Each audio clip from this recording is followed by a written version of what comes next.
ये question paper national PG college का है, बीकॉम सेमेस्टर 6 2023 का, यानी कि प्रीवियस ईयर का ही पेपर है। Income tax assessment of firms and companies subject का ये पेपर है। ठीक है, इसका जो क्वेश्चन नंबर 3 मतलब इससे पहले वाला न्यूमेरिकल क्वेश्चन था वो ऑलरेडी हम पिछली वीडियो में सॉल्व कर चुके हैं। इस वीडियो में हम लोग क्वेश्चन नंबर 4 जो एक और न्यूमेरिकल क्वेश्चन आ रखा था पिछले एग्जाम में, तो वो भी हम देखने जा रहे हैं। ठीक है, उससे पहले मैं आपको बता दूं कि assessment of form, assessment of company की ऑलरेडी मैं वीडियो बना चुका हूं। आप लोग मेरे चैनल पे प्लेलिस्ट सेक्शन में जाके ढूंढ सकते हो। अगर वहां नहीं देखना है डिस्क्रिप्शन में भी मिल जाएगा लिंक, जरूर से एक बार देख लो, क्योंकि तभी आपको पता रहेगा कि क्या है क्वेश्चन कैसे करना है। एटलीस्ट उसमें इंट्रोडक्शन वीडियो तो जरूर देख लो कि फॉर्मेट आपको बनाना आए। ठीक है, तो क्वेश्चन पढ़ते हैं इसको। अब देखो एग्जाम में आप सॉल्व कैसे करोगे, तो सबसे पहले क्या करना, क्वेश्चन पढ़ लो आप। Profit and loss account of AB and company limited, a firm of chartered accountants for the year ended 31 March 2021 is as follows. Profit and loss account दे रखा है एबी और कंपनी लिमिटेड का। ये एक फॉर्म है chartered accountant for the year ended का, मतलब फॉर्म वाला क्वेश्चन है। उसके बाद ये पीयर अकाउंट दे तो रखा है, लेकिन अभी यहां पे मत देखो, अभी सीधे जाओ यहाँ पे क्वेश्चन के लास्ट में और देखो आखिर क्वेश्चन में पूछा क्या है। सिर्फ टोटल इनकम पूछा है, या टोटल इनकम टैक्स लायबिलिटी दोनों पूछा है, या एलोकेशन पूछा है, क्या पूछा है देखो। तो find out the net income and tax liability of the firm for the assessment year 2021-22। Question में क्या पूछा है, नेट इनकम पूछा है और टैक्स लायबिलिटी पूछा है। नेट इनकम से मतलब है टोटल इनकम, और टैक्स लायबिलिटी से मतलब वही टैक्स पेबल या फिर टैक्स लायबिलिटी निकालना है। दूसरी चीज, अगर क्वेश्चन ने मैंने बताया था कि टोटल इनकम बोल दिया या टैक्स लायबिलिटी बोल दिया, मतलब इनडायरेक्टली आपको वो बुक प्रॉफिट भी कह रहा है। क्यों? क्योंकि सबसे पहले आप निकालोगे बुक प्रॉफिट, उसी की मदद से आप निकालोगे टोटल इनकम, फिर टोटल इनकम की मदद से आप निकालोगे टैक्सेबल लायबिलिटी। समझ में आ गया इतनी सी बात? तो सबसे पहले आप ये पढ़ लिया करो क्या निकालना है। अब आपको ये पता चल गया ना, ये 3 चीज निकालनी है। अब आप उसके हिसाब से अपने क्वेश्चन को पढ़ लेना। उसके बाद ये लाइन पढ़ लो, the firm fulfil the condition of section 184। ये भी मैंने अपने इंट्रोडक्शन वीडियो में बताया था कि जब फर्म सेक्शन 184 की कंडीशन फुलफिल करती है तब कैसा क्या होगा, और जब फर्म नहीं फुलफिल करेगी सेक्शन 184 की कंडीशन तब क्या चीजें चेंज हो जाएगी। तो उसके लिए आप लोग एक बार इंट्रोडक्शन वीडियो देख लेना। ठीक है, यहाँ पे फर्म फुलफिल कर रही है सेक्शन 184 की कंडीशन। ठीक, क्वेश्चन ये पढ़ लिया आपने। अब वापस से आप आ जाओ अपने पीएल अकाउंट पे। ये रहा आपका पीएल अकाउंट क्वेश्चन का। ठीक है, दूसरी चीज बुक प्रॉफिट हमको बनाना पड़ेगा, तो उसके लिए भी अगर आपने नहीं देखी इंट्रोडक्शन वीडियो तो आप जरूर देख लो। आपको बुक प्रॉफिट बनाना आप सीख जाओगे। यहाँ पे जैसे नेट प्रॉफिट या नेट लॉस जो भी होता है वो लेते हैं, उसमें हम ऐड करते हैं डिसअलाउड एक्सपेंसेस। वो खर्चे जो कि बिजनेस से रिलेटेड नहीं है लेकिन पीएल अकाउंट में डेबिट हो गए हैं, उनको हम ऐड कर देते हैं। उसके बाद डिसअलाउड इनकम को हम लेस करेंगे। वो इनकम जो कि बिजनेस से रिलेटेड नहीं है लेकिन पीएल अकाउंट में क्रेडिट हो गए हैं, उनको हम लेस कर देते हैं। ठीक है, उसके बाद एक्सपेंसेस कोई भी बिजनेस से रिलेटेड है और पीएल अकाउंट में डेबिट नहीं हो गया है तो उसको हम लेस कर देते हैं। ठीक है, फिर ये सारी चीजें लेस एड जो भी है वो कर लेते हैं, तो आ जाता है बुक प्रॉफिट या फिर बुक लॉस, जो भी है क्वेश्चन में, क्वेश्चन के अकॉर्डिंग आ जाता है। ठीक है, अब हमने पढ़ लिया कि इस क्वेश्चन में पूछा क्या था। फिर उसके बाद हमने लास्ट पेज में गए, वो भी हमने मतलब क्वेश्चन का इंफॉर्मेशन भी देख लिया और क्या पूछा है वो भी देख लिए। अब फिर सीधे आप आके ये मत पढ़ने लगना, एक बार जरा देख लो क्या कोई एडिशनल इंफॉर्मेशन या अदर इंफॉर्मेशन क्वेश्चन में दे रखा है। हाँ दे रखा है अदर इंफॉर्मेशन। अच्छा, ये आप ये क्वेश्चन का स्क्रीनशॉट ले लो, ये सेकंड पेज है। बाकी वो शॉर्ट्स में जाना, वहां पे मैंने ये पूरा पेपर ही अपलोड कर दिया, तो वहां से आप स्क्रीनशॉट ले लेना अगर यहां से ना ले पाओ तो।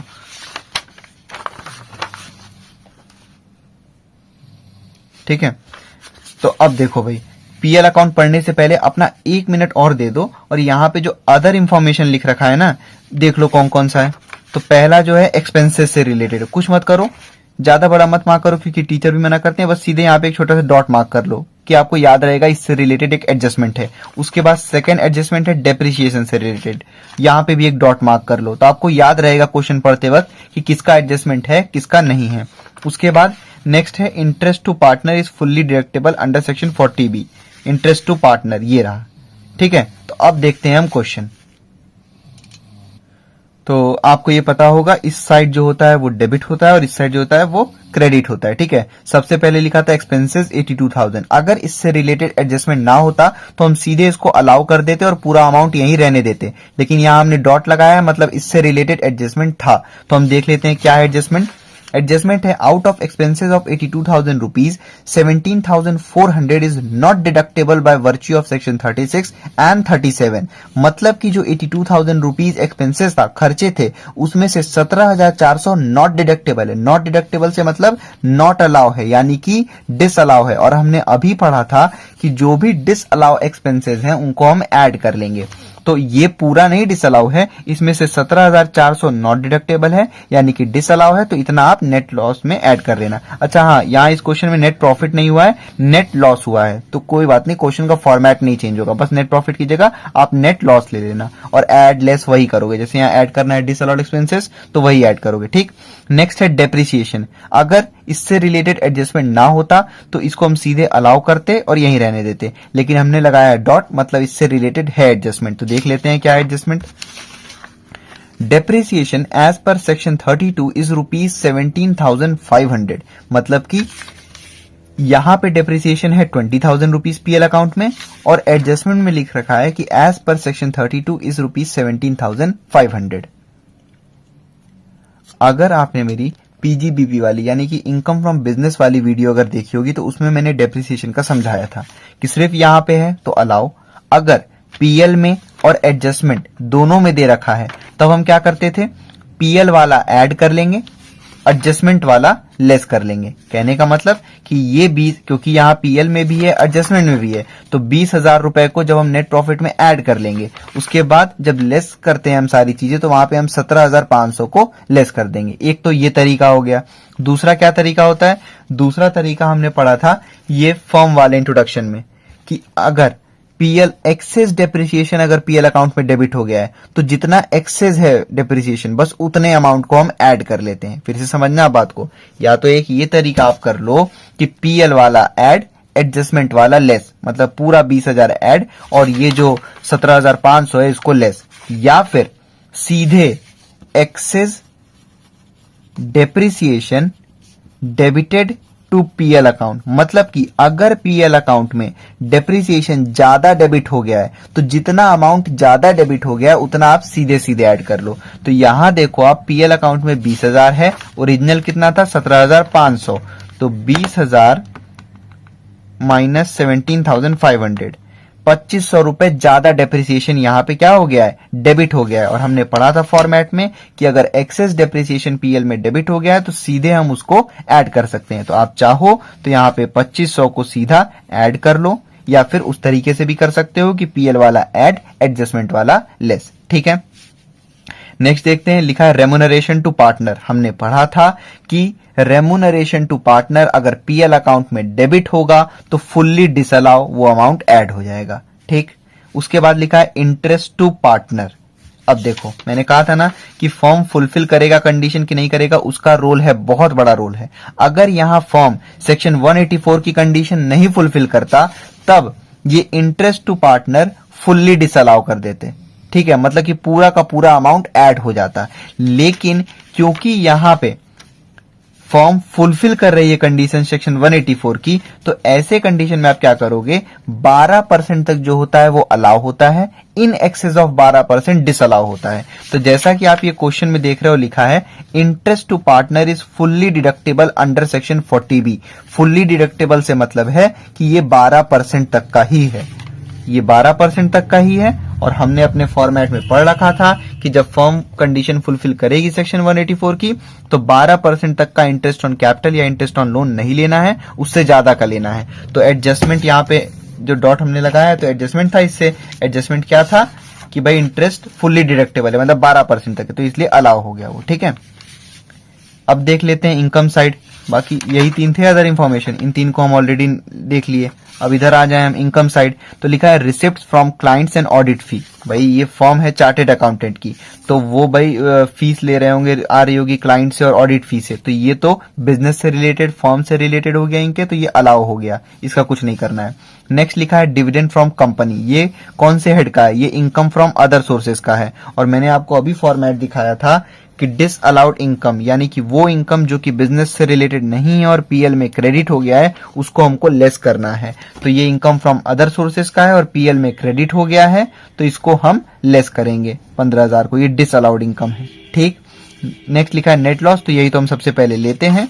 हमने ये अदर इंफॉर्मेशन ऑलरेडी देख लिया है, इसको एक्सपेंसेस वाले को भी, डेप्रिसिएशन वाले को भी और इंटरेस्ट टू पार्टनर वाले को भी। लास्ट में लिखा है कि ए और बी शेयर प्रॉफिट्स इक्वली, ठीक है, उससे कोई मतलब नहीं है हमको। बाकी क्वेश्चन में यहाँ पे साइलेंट है कि पार्टनर वर्किंग है या नहीं है, तो जब भी क्वेश्चन में साइलेंट रहे इस बारे में तो मानना कि सारे पार्टनर वर्किंग पार्टनर हैं, ठीक है। सॉल्यूशन देखते हैं भाई इस फोर्थ वाले क्वेश्चन का। तो इस क्वेश्चन में हमसे पूछा था नेट इनकम और टैक्सेबल लायबिलिटी, यानी कि टोटल इनकम और टैक्सेबल लायबिलिटी। तो सबसे पहले हमको क्या निकालना होगा, बुक प्रॉफिट। क्यों, अभी हमने क्वेश्चन में बात की थी इस बारे में, क्योंकि बुक प्रॉफिट की मदद से ही टोटल इनकम आएगा और उसकी मदद से टैक्सेबल लायबिलिटी। तो सबसे पहले हम निकालेंगे बुक प्रॉफिट, चाहे पूछे चाहे ना पूछे फॉर्म में। तो कंप्यूटेशन ऑफ बुक प्रॉफिट, फिर जो भी असेसमेंट ईयर दे रखा है, ठीक है, वो यहाँ पे हम लिख देते हैं। उसके बाद हम लिखते हैं यहाँ पे नेट प्रॉफिट या फिर नेट लॉस। तो इस क्वेश्चन में नेट लॉस हो रखा है, कितने का लॉस हुआ है, 2000 रुपए का, सीधे आउटर कॉलम में आप लिख दो, ठीक है। नेक्स्ट ऐड करते हैं हम क्या, डिसअलाउड एक्सपेंसेस। मैं फिर कह रहा हूं, अगर आप लोग असेसमेंट ऑफ फॉर्म वाली मेरी वीडियो नहीं देखे हो तो देख लो, एटलीस्ट इंट्रोडक्शन वीडियो देख लो और एक दो क्वेश्चन देख लो, तब आपको ये क्वेश्चन भी सॉल्व करना आ जाएगा कि कैसे करना है, ठीक है। क्योंकि भाई हर क्वेश्चन में कुछ ना कुछ नया भी था और इंट्रोडक्शन में लगभग जितनी मेरे से चीजें पॉसिबल हो पाई मैंने कवर करा दी है उसमें, तो आप लोग देख लो। सबसे पहले हम ऐड करते हैं डिसअलाउड एक्सपेंसेस, वो खर्चे जो कि बिजनेस से रिलेटेड नहीं है लेकिन पीएल अकाउंट में डेबिट हो गए, तो उनको हमको ऐड कर लेना होता है, ठीक। अभी हमने क्वेश्चन पढ़ते वक्त एक एक पॉइंट को डिटेल में भी डील किया था, जैसे और हमने ये भी सीखा था कि पहले डॉट लगा लेना है यहाँ पे जिसके आगे अदर इंफॉर्मेशन दे रखा है, ताकि हमको बार बार ढूंढना ना पड़े। तो जब हमने क्वेश्चन पढ़ा तो हमको पता चला था कि एक्सपेंसेस में ये जो एक्सपेंसेस 82,000 रुपीज है, इसमें से 17,400 नॉट डिडक्टेबल है। नॉट डिडक्टेबल का मतलब ये डिसअलाउ हो गया, तो आप यहां लिखोगे एक्सपेंसेस नॉट डिडक्टेबल। अगर एडजस्टमेंट ना होता, सिर्फ और सिर्फ पीएल में दिया होता तभी अलाउ मानते, लेकिन एडजस्टमेंट में लिख रखा था कि 17,400 नॉट डिडक्टेबल है, तो वो आप भी यहां पे इनर कॉलम में ले लो, डिसअलाउ हो जाएगा, ठीक है। नेक्स्ट डेप्रिसिएशन लिखा था, तो भाई डेप्रिसिएशन का मैंने आपको बता रखा है, दो तरीका होता है। यहाँ पे अगर सिर्फ पीएल में होता तो अलाउ कर देते, लेकिन जब पीएल और एडजस्टमेंट दोनों में होता है तो इसको दो तरीके से सॉल्व कर सकते हैं। पहला, पीएल वाला ऐड कर लो, एडजस्टमेंट वाला लेस कर दो, मतलब ये 20,000 रुपए को यहां लिख लो और जब लेस करना सारी चीजें तो ये जो 17,500 है इसको लेस कर देना। दूसरा तरीका क्या होता है, जो हमने असेसमेंट ऑफ फॉर्म के इंट्रोडक्शन वीडियो में सीखा है कि excess depreciation debited to PL को हम ऐड कर लेते हैं। जितना ज्यादा डेप्रिसिएशन ऐड हो गया है पीएल में उसको यहां लिख लो। कहने का मतलब 20,000 था, डेबिट हो गया है, जबकि ओरिजिनल में डेप्रिसिएशन कितना था, 17,500, तो 20,000 माइनस 17,500 कर लो आप, जो आ गया 2,500। तो सीधे सीधे आप इसको भी ऐड कर सकते हो। तो मैं यहाँ पे सेकंड वाले तरीके से कर ले रहा हूं, आप लोग दोनों तरीके से कर सकते हो, ठीक है। तो डेप्रिसिएशन, अरे यहाँ पे लिख दो excess depreciation debited to PL. कैसे आता है, कितना है ओरिजिनल, अरे मतलब पीएल में 20,000 रुपए और एडजस्टमेंट में कितना लिखा हुआ है 17,500, तो 20,000 माइनस 17,500 कर लो, तो कितना आ गया, वो 2,500 रुपए आया है। तो वो आप सीधे सीधे यहाँ लिख लो, ठीक। अगर इस तरीके से नहीं करना चाहते हो तो पीएल वाला 20,000 यहां ऐड कर लो और एडजस्टमेंट वाला 17,500 बाद में लेस कर लेना, वही बात पड़ेगा, ठीक है। नेक्स्ट पॉइंट था रेमुनरेशन टू पार्टनर। हमने पढ़ रखा है कि रेमुनरेशन टू पार्टनर अगर पीएल अकाउंट में डेबिट हुआ है तो वो फुल्ली डिसअलाउ होता है, उसको हम ऐड कर लेते हैं। अमाउंट कितना है, 60,000 रुपीज, ठीक है। नेक्स्ट क्या दे रखा है, नेक्स्ट दिया हुआ है इंटरेस्ट टू पार्टनर्स। तो क्योंकि यहाँ एडजस्टमेंट ने बोला हुआ था कि ये फुल्ली डिडक्टेबल है तो हम मान रहे हैं कि ये अलाउ होगा ऑलरेडी, ठीक है। और यहाँ बोला था कि फॉर्म फुलफिल कर रहा है कंडीशन सेक्शन 184 की। अगर क्वेश्चन में बोल दे कि फॉर्म सेक्शन 184 की कंडीशन नहीं फुलफिल कर रही है तो interest on capital, interest on loan को फुल्ली डिसअलाउ कर देना, मतलब पूरा ऐड कर लेना यहाँ। लेकिन क्योंकि सेक्शन 184 की कंडीशन फुलफिल कर रही है तो जब अलाउ वाला है 12% तक बस अलाउ रहने देना है, तो यहाँ फुल्ली डिडक्टेबल बोला है मतलब कि अलाउ है, ठीक। तो इसको आप छोड़ दो यहीं पे इंटरेस्ट ऑन कैपिटल को, और कुछ है नहीं, इन तीनों को ऐड कर लो। तो ये हो गया 17,400 प्लस 2,500 प्लस 60,000 रुपीज, कितना हो गया ये हो गया 79,900। इसको हमने आउटर कॉलम में लिखा और जो अच्छा देखो यहाँ एक गलती हो गई थी मेरे से, ऐसे ही एग्जाम में भी हो जाती है। ये क्या लिखा था, नेट लॉस, तो भाई नेट लॉस लिखा है तो हम यहाँ इसको ना मैंने यहाँ ब्रैकेट लगाया ना माइनस लगाया, तो ऐसे तो मैं ऐड कर देता अभी इसको, यहाँ ब्रैकेट लगा लिया करो। मेरे से गलती हो गई है, आप लोग मत करना एग्जाम में ये गलती, ठीक है। मतलब एग्जाम में नहीं कह रहा हूँ कि गलती हो गई, अभी ये गलती हो गई है और हो जाती है अक्सर करके एग्जाम में गलती, ठीक है।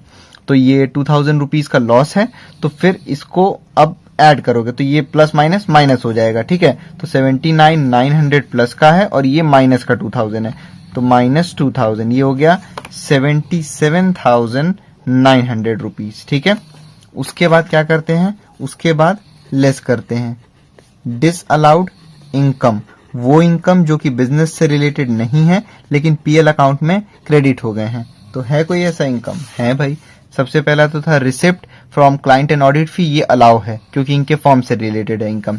नेक्स्ट है डिविडेंड फ्रॉम कंपनी, ये कौन से हेड का है, इनकम फ्रॉम अदर सोर्सेस का, तो यहाँ पे क्यों क्रेडिट करोगे, यहाँ पे तो लोगे ना भाई, यहाँ पे डिसअलाउ हो गया। डिविडेंड फ्रॉम कंपनी अमाउंट है 15,000 रुपए, ठीक है, तो इसको आप यहाँ ले लो 15,000 रुपए, ठीक। और कुछ है नहीं, इस 15,000 को आप बाहर लिखो और लेस कर लो इससे 62,900 रुपीज आ गया ये, ठीक। उसके बाद हम लेस करते हैं expenses allowed as deduction but not debited to PL, वो भी नहीं है, सीधे इसको लिख लो आप बुक प्रॉफिट। अगर ये लॉस में आता तो आप इसको लिखते बुक लॉस, ठीक है। तो ये पॉजिटिव में है तो ये बुक प्रॉफिट हो गया, बुक प्रॉफिट आ गया। अब हम निकालेंगे टोटल इनकम, तो कंप्यूटेशन ऑफ टोटल इनकम, फिर जो भी असेसमेंट ईयर दे रखा है आपके क्वेश्चन में वो आप यहां लिख दो, ठीक। उसके बाद हम क्या लेते हैं, उसके बाद हम लेते हैं सबसे पहले बुक प्रॉफिट, जो भी बुक प्रॉफिट आया है आपका, तो बुक प्रॉफिट कितना आया है 62,900 रुपीज आया है पॉजिटिव का। उसके बाद आप लेस करते हो रेम्यूनरेशन, कैसे, लीस्ट ऑफ देम लेते हो दो चीजों का, जिसमें से पहला होता है actual remuneration to working partner. ध्यान रखना बुक प्रॉफिट में पार्टनर वर्किंग है नहीं है हमको नहीं मतलब, लेकिन टोटल इनकम में हमको पार्टनर वर्किंग है कि नहीं बहुत ज्यादा मतलब है हमको। और statutory limit under section 40B, ठीक। तो actual remuneration to working partner, क्योंकि यहाँ पे क्वेश्चन में साइलेंट था, यहाँ हमको नहीं बताया है कि पार्टनर वर्किंग है कि नॉन वर्किंग है, तो हम मानेंगे कि सारे पार्टनर वर्किंग हैं और जो भी रेम्यूनरेशन दिया है आप मान लो कि वो रेम्यूनरेशन वर्किंग पार्टनर को दिया गया है। तो रेम्यूनरेशन पार्टनर को दिया गया 60,000 रुपए और क्वेश्चन में साइलेंट है कि वो वर्किंग है कि नहीं, तो आप मानो वर्किंग है और पूरा रेम्यूनरेशन का जो अमाउंट है उसको आप ऐड कर लो, तो 60,000 रुपीज, ठीक है। तो पहले आप यहाँ पे लिखो, मतलब ऐड नहीं करना है अभी, आपको यहाँ पे लिखना है, ठीक है।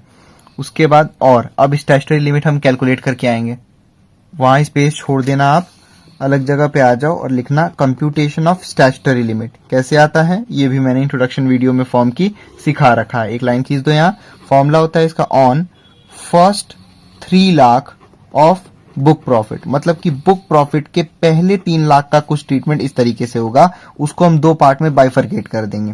पहला 1,50,000 रुपीज, दूसरा 90% ऑफ फर्स्ट 3 लाख, मतलब बुक प्रॉफिट के पहले 3 लाख का 90%। तो बुक प्रॉफिट देखो कितना है 62,900, तो भाई पहला 3 लाख तो ये पूरा ही हो गया ना, हम लेते तो ऐसे सिर्फ पहला 3 लाख है, तो यहां आप देख रहे हो बुक प्रॉफिट 3 लाख से भी कम है, तो यही अमाउंट आ गया पहले 3 लाख में, तो पूरा यहां लिख लो 62,900 रुपीज, ठीक। ये 1,50,000 को आप एज इट इज लिख दो और 62,900 का 90% निकालो, ये आ गया 56,610।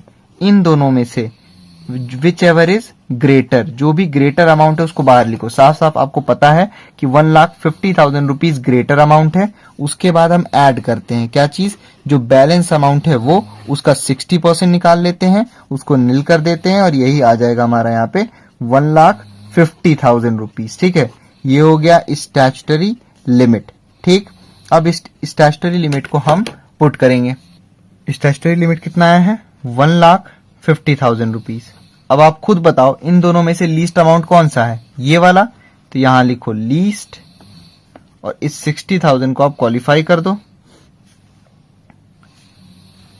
यहां पे, ठीक है।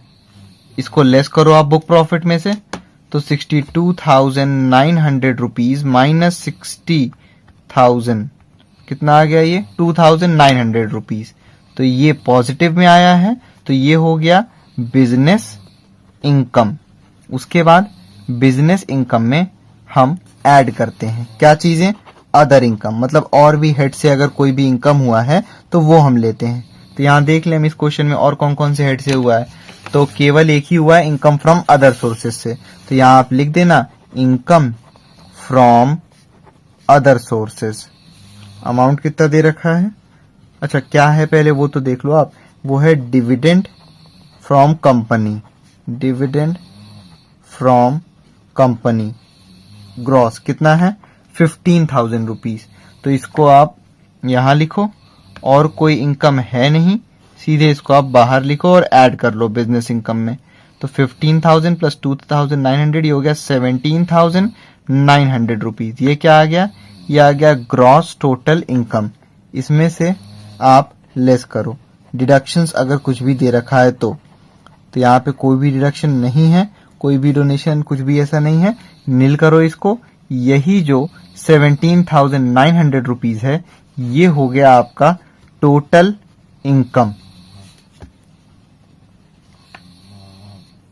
अब हमारा बुक प्रॉफिट आ चुका है 62,900। उसके बाद उसकी मदद से हमने निकाला टोटल इनकम जो किया है 17,900।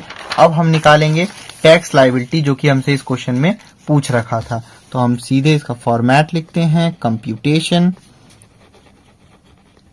ऑफ टैक्सेबल लायबिलिटी, ठीक है। ये कैसे आता है, फिर यहां लिखते हैं हम फॉर द असेसमेंट ईयर जो भी है, ठीक है, वो लिख देना आप यहाँ पे। इसको भी मैंने फॉर्म वाले इंट्रोडक्शन वीडियो में समझा रखा है, आप लोग देख लेना वीडियो, ठीक है। हम हर क्वेश्चन में फॉर्मेट बनाते चलते हैं ताकि हमको याद रहे एग्जाम में।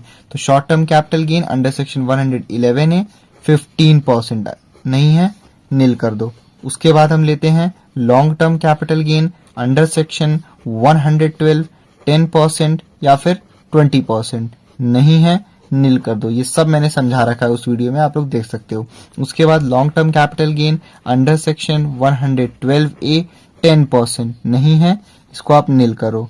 फिर उसके बाद विनिंग्स, कोई भी विनिंग्स हुई है अगर लॉटरी से, क्रॉसवर्ड से, पजल से, तो अंडर सेक्शन 115B 30% नहीं है, नील करो, ठीक। उसके बाद हम लेते हैं remaining other income, remaining other income, और ये फॉर्म का क्वेश्चन है तो फॉर्म के क्वेश्चन में अदर इनकम का फिक्स होता है कितना 30%। अब रिमेनिंग अदर इनकम कैसे आता है ये भी हमने अपने इंट्रोडक्शन वीडियो में सीखा था फॉर्म वाले। भाई देखो जो भी टोटल इनकम है, तो टोटल इनकम कितना है, टोटल इनकम है 17,900 इसमें आया है। तो यहां हम लिखते हैं 17,900 जो टोटल इनकम है, उसमें से इन चारों में से, जैसे 1 2 3 4, इन चारों में से जो भी यहाँ पे यूज हो जाए अमाउंट, उसका ओरिजिनल अमाउंट यहाँ लेस कर देते हैं। कहने का मतलब मान लो लॉन्ग टर्म कैपिटल गेन यहाँ यूज हो गया होता, तो जो परसेंटेज निकलने के बाद आया होता वो नहीं लेस करते यहाँ पे, उसका ओरिजिनल वाला जो यहाँ पे अमाउंट होता उसको लेस कर देते। जैसा कि आप यहाँ देख रहे हो ये चारों ही नील है, तो मतलब कि कुछ भी नहीं यूज हुआ है, तो ये यहाँ पे यही हो जाएगा रिमेनिंग अदर इनकम, और इसी का हम निकाल देंगे 30%, ठीक। तो 17,900 रुपए का 30% यह आ गया 5,370। सीधे यहाँ पे लिखेंगे हम आउटर कॉलम में, ऐड करते हैं और कुछ है नहीं, यही आ जाएगा 5,370, ठीक है। उसके बाद हम ऐड करते हैं इसमें क्या, सरचार्ज। लेकिन सरचार्ज कब ऐड करते हैं, जब टोटल इनकम 1 करोड़ से ज्यादा हो तब। यहां नहीं है ना, नील कर दो आप इसको, यही आ जाएगा वापस से 5,370। उसके बाद हम लेस करते हैं क्या चीज, मार्जिनल रिलीफ, ठीक। ये भी 1 करोड़ से जब टोटल इनकम ज्यादा होता है तब लेते हैं, नहीं है, इसको भी आप नील कर दो। यही आ गया 5,370। उसके बाद एट लास्ट हम ऐड करते हैं हेल्थ एंड एजुकेशन सेस। कितना परसेंट लेते हैं, ये 4% लेते हैं।